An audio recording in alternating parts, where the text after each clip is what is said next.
Bismillahirrahmanirrahim. Assalamualaikum warahmatullahi wabarakatuh. Selamat pagi teman-teman, semoga sehat selalu dan selalu diberi Allah. Dan jangan lupa berdoa agar pandemi segera berakhir dan tetap semangat dalam kuliah online. Dan tidak lupa yang terhormat kepada Ibu Erda Martati, SPD MSc, selaku dosen mata kuliah taksonomi tumbuhan tingkat rendah. Nah, pada kesempatan kali ini kami dari kelompok 2 akan menjelaskan tentang lumut kerak atau dikenal dengan lichenes. Adapun poin yang akan dibahas, yang pertama ada bentuk morfologi lumut kerak, yang kedua struktur lumut kerak, yang ketiga sifat biologi lumut kerak, yang keempat reproduksi lumut kerak, yang kelima taksonomi lumut kerak, manfaat dan kemudian lumut kerak. Lumut kerak atau lichenes sebutan untuk jamur yang melakukan simbiosis mutualisme atau hubungan saling menguntungkan dengan ganggang yang membentuk talus-talus, yaitu tidak bisa dibedakan antara daun, batang, dan akar. Gabungan antara fungi dan alga. Jadi lumut kerak ini merupakan peralihan dari antara fungi dan alga. Yang ketiga, hidup secara epifit pada pohon-pohonan di atas batu cadas, di tepi pantai, dan juga gunung yang tinggi. Nah, yang selanjutnya, berdasarkan bentuk pertumbuhannya, lumut kerak terbagi menjadi 4 ya teman-teman. Mohon maaf ini mungkin terjadi kesalahan. Menjadi 4, yaitu frutosa, foliosa, dan fructosa, dan squamosa. Oke, selanjutnya saya akan menjelaskan tentang morfologi. Nah, morfologi dari lumut kerak itu ada 2, morfologi luar dan morfologi dalam. Nah, saya akan membahas tentang morfologi luar terlebih dahulu. Morfologi luar dari lumut kerak yaitu tubuh lichenes disebut talus yang secara vegetatif memiliki kemiripan dengan alga dan jamur. Seperti yang saya sampaikan bahwa itu lumut kerak ini merupakan peralihan dari alga dan jamur. Yang kedua, talus ini punya warna abu-abu atau abu-abu kehijauan. Untuk beberapa spesies ada yang memiliki warna kuning, oranye, coklat, ataupun merah dengan habitat yang bervariasi. Yang ketiga, bagian tubuh yang memanjang secara seluler disebut hifa. Yang keempat, alga akan selalu berada pada permukaan dari talus. Nah, menurut morfologi luarnya. Nah, selanjutnya berdasarkan bentuknya, lumut kerak ini terbagi menjadi 4. Yang pertama itu costus, yang kedua folius, yang ketiga fructicus, yang keempat squamulus. Nah, berdasarkan bentuknya, lichen tadi terbagi menjadi 4. Saya akan menjelaskan satu persatu. Yang pertama ada crustus. Nah, crustus ini sering ditemukan yang paling kita sering temukan itu bisa di hutan-hutan atau di bawah pepohonan, itu banyak sekali ya teman-teman.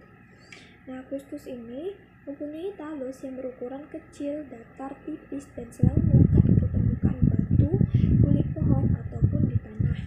Kedua, bagian lichen crustus yang tumbuh terbenam di dalam batu dan hanya bagian tubuh buahnya yang terdapat di permukaan disebut endolitik, dan sebaliknya bagian tumbuh yang terbenam pada jaringan tumbuhan disebut dengan endopolitik atau endopodial.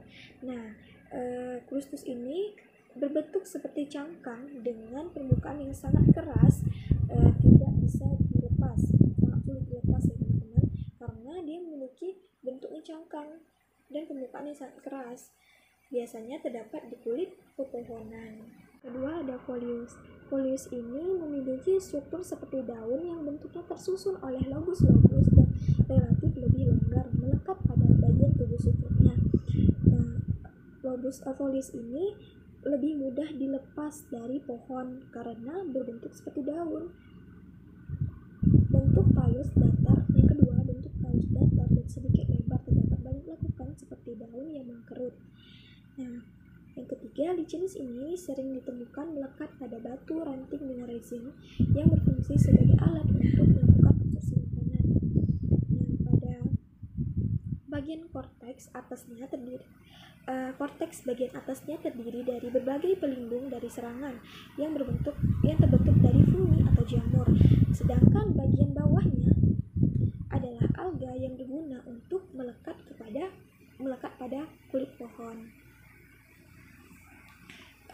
Crotus dan folius ini sering kita temukan di sekitar kita ya teman-teman. Yang ketiga, fructus ini berbentuk talus. Bentuk talusnya berupa semak dengan banyak cabang dengan bentuk yang seperti pita. Talus tumbuh tegak atau bergantung pada batu di dalamnya tanpa cabang tanah. Yang ketiga, tidak terdapat perbedaan antara permukaan atas dan bawah dari fitos ini. Nah, yang keempat, squamulus lincen. Jenis squamulus ini memiliki lobus-lobus seperti sisik yang disebut squamulus dengan ukuran yang lebih kecil dan saling bertindih serta sering memiliki struktur tubuh buah yang disebut dengan podetia. Mungkin itu saja penjelasan dari saya. Penjelasan selanjutnya akan dijelaskan oleh rekan saya. Terima kasih. Wassalamualaikum warahmatullahi wabarakatuh. Assalamualaikum warahmatullahi wabarakatuh. Baiklah, di sini saya Dilan Tania Lera. Saya akan mencoba menjelaskan struktur morfologi dalam atau anatomi dari lumur kerak. Nah, struktur anatomi atau morfologi dalam diwakili oleh lichens jenis foliose karena lumut kerak jenis ini mempunyai 4 bagian tubuh yang bisa diamati secara jelas. Nah, 4 bagian tubuh itu terdiri dari korteks atas, lapisan alga, medula, serta korteks bawah. Nah, yang pertama, korteks atas ini merupakan jalinan yang bentuknya padat yang disebut pseudoparenchyma dari hifa jamurnya. Nah, sel ini akan saling mengisi dengan material yang bentuknya seperti gelatin serta berfungsi sebagai perlindungan. Nah, yang kedua yaitu lapisan alga. Lapisan ini mengandung ganggang atau alga. Nah, yang ketiga yaitu medula. Medula ini terdiri dari lapisan hifa yang bentuknya berjalinan yang membentuk suatu bagian tengah yang luas dan juga longgar. Hifa jamur pada medula tersebar ke segala arah dengan dinding yang tebal, sedangkan hifa pada bagian yang lebih dalamnya lagi tersebar sepanjang sumbu yang tebal pada bagian atas dan lebih tipis pada bagian ujungnya. Dengan demikian, lapisan tadi ini membentuk suatu untaian hubungan antara dua pembuluh. Nah, yang terakhir yaitu korteks bawah. Korteks bawah ini terdiri dari struktur hifa yang sangat padat dan membentang secara vertikal terhadap permukaan dari talus atau sejajar dengan kulit bagian luar. Nah, korteks bagian bawah ini sering berupa sebuah akar atau yang sering disebut dengan rhizines. Terdapat beberapa jenis lichens yang tidak mempunyai korteks bawah dan bagian ini digantikan oleh lembaran tipis yang bagiannya terdiri dari hipotalus yang berfungsi sebagai proteksi. Baik, di sini saya Syarifah Raja Nasari akan menjelaskan tentang struktur tubuh lichens atau yang disebut dengan lumut kerak. Lichens merupakan simbiosis dari berjuta-juta alga bersel satu yang disatukan dalam jaringan hifa jamur. Itu struktur tubuhnya dapat kita lihat pada gambar berikut ini. Tubuhnya itu terdiri atas sekelompok alga hijau biru atau cyanobacteria dan jalinan hifa jamur atau ascomycota yang dapat menyimpan air dan mempertahankan kelembapan. Jadi permukaan atas dan bawah hifa jamur dapat dilihat pada gambar yang tertera ini. Lapisan itu sebagai pelindung hifa jamur yang terbungkus rapat. Tepat di bawah permukaan atas alganya itu yang hijau-hijau bulat ini ya. Jadi yaitu alganya yang terjalin dalam jaringan hifa. Bagian tengah umumnya terdiri atas hifa jamur yang terjalin agak longgar. Jadi jalinan hifa yang ada pada lapisan bawah itu dilengkapi dengan rhizoid yang seperti akar itu ya, teman-teman. Itu untuk melekatkan dirinya pada tempat tumbuhan, dan jalinan hifa yang ada di lapisan atas melindungi alga dari intensitas cahaya yang berlebihan. Hifa jamur itu menyediakan air dan mineral yang diperlukan alga untuk fotosintesis, sementara jamur memperoleh zat organik hasil fotosintesis. Asosiasi apa yang terjalin antara alga dan jamur dalam lichens ini? Lichens dapat tumbuh di batu, kayu, dan permukaan tanah. Sedangkan struktur tubuh lichens secara vegetatif itu terdiri dari soredia. Soredia itu terdapat pada bagian medula yang keluar melalui celah kulit, diameternya itu sekitar 25-100 mikrometer, sehingga soredia dapat dengan mudah diterbangkan angin dan akan tumbuh pada kondisi yang sesuai dengan tumbuhan lichens yang baru. Jadi Pembiakannya berlangsung dengan perantara soredia. Soredia itu sendiri merupakan kelompok kecil sel-sel ganggang yang sedang membelah dan diselubungi dengan benang-benang miselium menjadi satu badan yang dapat terlepas dari induknya. Soredia ini terdapatnya di dalam solarium. Solarum. Yang kedua ada isidia. Isidia itu berbentuk silinder, bercabang seperti jari tangan dan terdapat pada kulit luar. Diameternya itu sekitar 0,01 sampai 0,03 mikrometer dan tingginya itu antara 0,5 sampai 3 mikrometer. Berdasarkan kemampuannya bergabung dengan talus, maka dalam media pengembangbiakan, isidia akan menambah luas permukaan luarnya sebanyak 25-30% dari spesies Foliaceae yang fruktosis mempunyai isidia. Jadi proses pembentukan isidia itu belum diketahui, tetapi dianggap sebagai faktor genetika. Yang ketiga ada lobula. Lobula itu merupakan pertumbuhan lanjutan dari Talus lichenes yang sering dihasilkan di sepanjang batas sisi kulit luar. Lobula ini dapat berkembang dengan baik pada jenis Foliaceae, genus Anaptisia, Neproma, Parmelia, dan Paltigera. Lobula itu sangat sukar dibedakan dengan isidia. Yang keempat ada Rhizines. Jadi Rhizines itu merupakan untayan yang menyatu dari hifa yang berwarna kehitam-hitaman yang muncul dari kulit bagian bawah korteks. Tadi bisa dilihat teman-teman pada gambar yang tadi. Dan mengikat talus ke bagian dalam. Ada dua jenis Rhizines, yaitu yang bercabang seperti pada Craria, Piscia, dan Parmelia, dan yang tidak bercabang terdapat pada Anaptykis dan beberapa Parmelia. Yang kelima ada Tomentum. Tomentum memiliki kepadatan yang kurang dari Rhizines dan merupakan lembaran serat dari rangkaian akar atau untayan yang renggang. Jadi biasanya itu muncul pada lapisan bawah seperti pada Colemataceae, Pelgiteraceae, dan Stinctaceae. Yang keenam ada silia. Silia itu berbentuknya seperti rambut, menyerupai untayan karbon dari hifa yang muncul di sepanjang sisi kulit. Jadi silia itu berhubungan dengan Rhizines dan hanya berbedanya pada cara tumbuhannya saja. Yang ketujuh ada Sipele dan Pseudosipelae. Sipele berbentuk rongga bulat yang agak besar serta terdapat pada korteks bawah dan hanya dijumpai pada genus Stincta. Pseudosipelae mempunyai ukuran yang lebih kecil dari Sipale, yaitu sekitar 1 mikrometer yang terdapat pada korteks bawah spesies Cetraria, dan Parmelia, dan juga Pseudosipelaria. Rongga ini itu berfungsi sebagai alat pernapasan atau pertukaran udara. Yang kedelapan, Cephalodia. Maaf ya teman-teman. Jadi Cephalodia ini merupakan pertumbuhan lanjutan dari talus yang terdiri dari alga-alga yang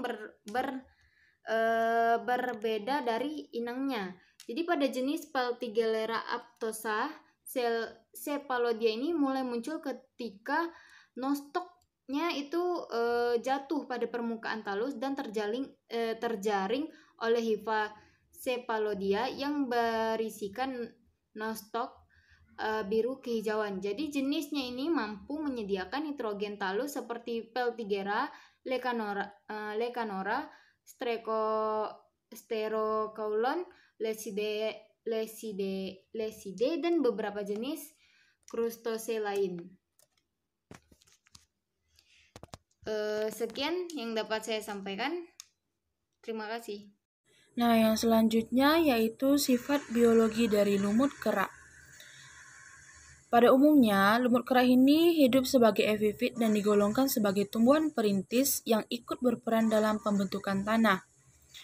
Yang kedua, kebanyakan lumut kerak ini bereproduksi dengan perantaraan soredium. Yang ketiga, pertumbuhan talus sangat lambat. Yang keempat, pada penampang talus lumut kerak, kelihatan hifa cendawan membalut sel-sel alga. Yang kelima, komponen cendawannya sering dapat membentuk spora dan hanya membentuk lumut kerak jika jatuh dekat alga yang merupakan simbionnya. Yang keenam, bagian dalam talus terdiri dari anyaman hifa yang renggang dan merupakan lapisan teras atau ampulus. Yang ketujuh, kulit luarnya terdiri atas miselium yang teranyam sebagai plektenkim yang rapat. Baik, itu saja yang dapat saya sampaikan. Mohon maaf bila terdapat kekurangan. Sekian dan terima kasih. Assalamualaikum warahmatullahi wabarakatuh. Saya Mega Fitriana. Nah baik, selanjutnya Mega akan mencoba menjelaskan mengenai dari reproduksi si lumut kerak. Nah, reproduksinya ini dapat terjadi secara aseksual atau vegetatif dan juga secara generatif atau secara seksual. Nah, secara aseksual itu bisa melalui fragmentasi, isidia, dan juga soredia. Sedangkan secara seksual itu bisa melalui pembentukan spora ascus yang menyerupai dengan ascomycota dan juga basidiomycota. Lanjut kita ke reproduksi aseksual yang pertama, ada fragmentasi. Nah, fragmentasi ini merupakan perkembangbiakan dengan memisahkan bagian tubuh yang telah tua dari induknya. Bagian tubuh yang telah memisah itu dinamakan dengan fragmen. Nah, selanjutnya fragmen inilah yang dapat berkembang menjadi individu yang baru. Kemudian yang kedua adalah isidia. Isidia ini adalah bagian yang lepas dari talus induknya yang masing-masing mempunyai simbion. Kemudian simbion akan tumbuh dan berkembang menjadi individu yang baru. Lalu yang ketiga adalah soredia. Soredia ini merupakan kelompok kecil sel-sel ganggang atau alga yang sedang membelah dan juga diselubungi oleh benang-benang miselium. Nah, selanjutnya ketika soredia ini lepas dari induknya, kemudian dia dapat tertiup oleh angin dan jatuh pada suatu tempat. Nah, ketika dia jatuh pada suatu tempat itulah akan menyebabkan ia bisa tumbuh menjadi individu yang baru. Nah, di sini ada gambar, teman-teman bisa melihat ada fragmentasi. Ini pelepasan bagian tubuhnya tadi. Kemudian ada panahnya, dilepas dan dia menjadi individu yang baru. Ada soredia juga, dia lepas dan juga menjadi individu yang baru.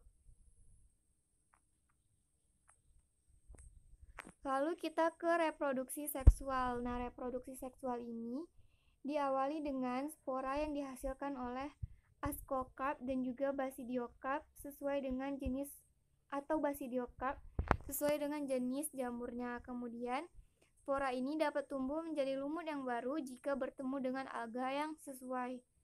Sel-sel alga tidak dapat melakukan perkembangbiakan dengan meninggalkan induknya, melainkan ia hanya dapat berkembangbiak dengan membelah diri di dalam tubuh lumut kerak.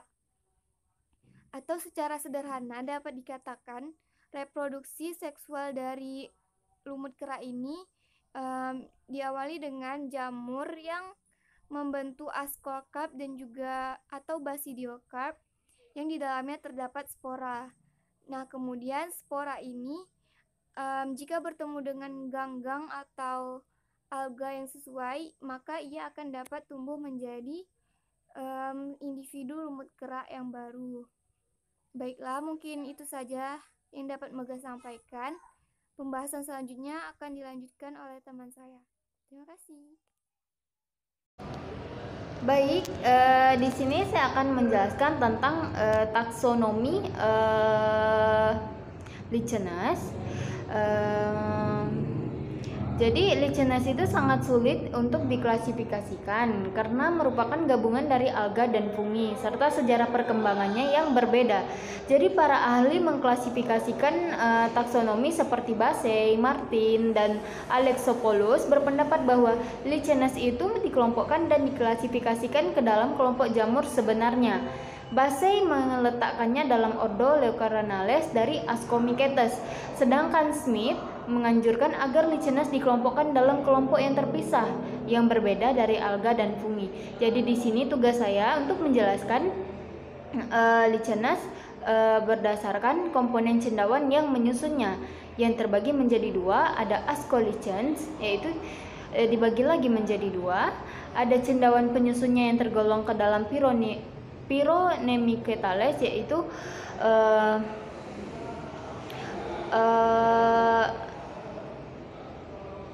tubuh buah yang dihasilkan berupa perithecium yang berumur pendek dan dapat hidup bebas. Contohnya itu ada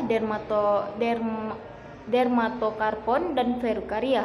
Yang kedua ada cendawan penyusunnya yang tergolong dalam Discomycetes, yaitu Lichenes membentuk tubuh buah berupa apothecium yang berumur panjang. Contohnya itu ada Usnea dan Parmelia.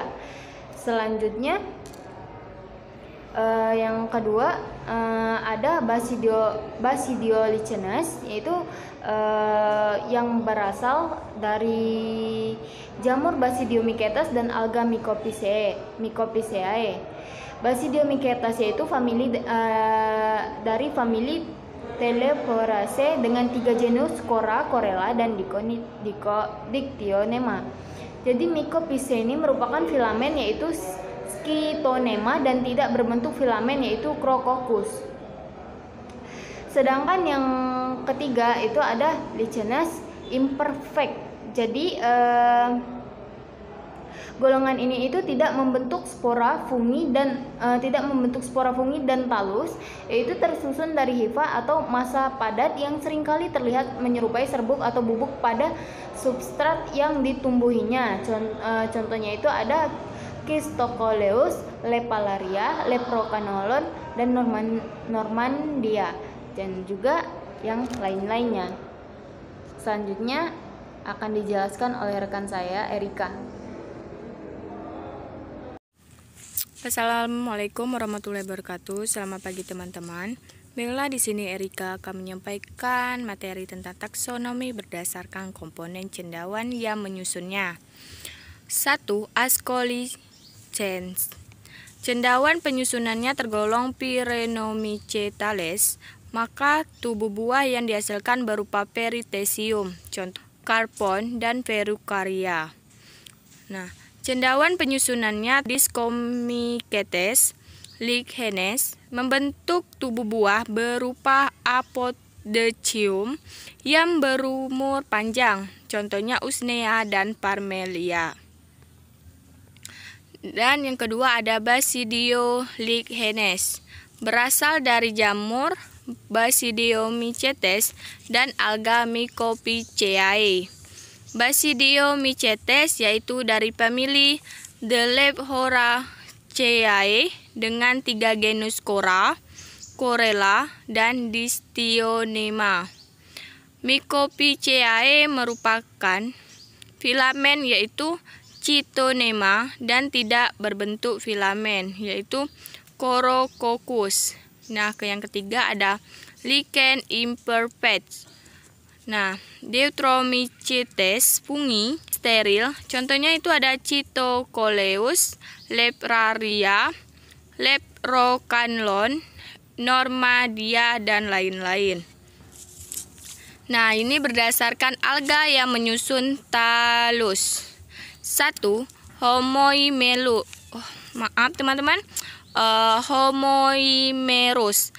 Pada sel alga dan hifa jamur tersebar merat pada talus. Komponen alga mendominasi dengan bentuk seperti gelatin, termasuk dalam Mycophyceae, contohnya FHB dan Collema. Yang kedua yaitu heteromerus. Sel alga terbentuk terbatas pada bagian atas talus, dan komponen jamur menyebabkan terbentuknya talus. Nah, pada alga tidak berupa gelatin Chlorophyceae, contohnya Farmelia. Nah, kita masuk pada manfaatnya. Nah, manfaat pada lichenes atau lumut kerak yaitu sebagai obat. Nah, salah satu jenis dari lumut kerak biasanya kita manfaatkan menjadi obat tradisional. Usnea adalah lumut kerak yang diketahui bermanfaat untuk dijadikan obat. Nah, yang kedua ada indikator pencemaran lingkungan. Nah, lumut kerak atau lichenes sangat sensitif terhadap adanya pencemaran udara. Lumut kerak dapat dengan mudah menyerap sulfur dioksida yang bersifat racun. Nah, yang ketiga ada tumbuhan perintis. Nah, tumbuhan ini memiliki kemampuan melepaskan zat kimia yang dapat melapukkan batu sehingga pada akhirnya terbentuk tanah. Nah, kita masuk ke dalam kerugian. Nah, di mana pada Usnea dan Everia ini dapat menyebabkan alergi pada kulit dan menyebabkan gatal-gatal. Dan Abusoredia yang melekat pada kulit akan menimbulkan rasa gatal. Nah, yang kedua ada Ledharia fulvina adalah lichen beracun. Nah, mungkin itu saja yang dapat Erika sampaikan. Terlebih kurang Erika mohon maaf, dan Erika akhiri wabillahi taufiq wal hidayah. Assalamualaikum warahmatullahi wabarakatuh.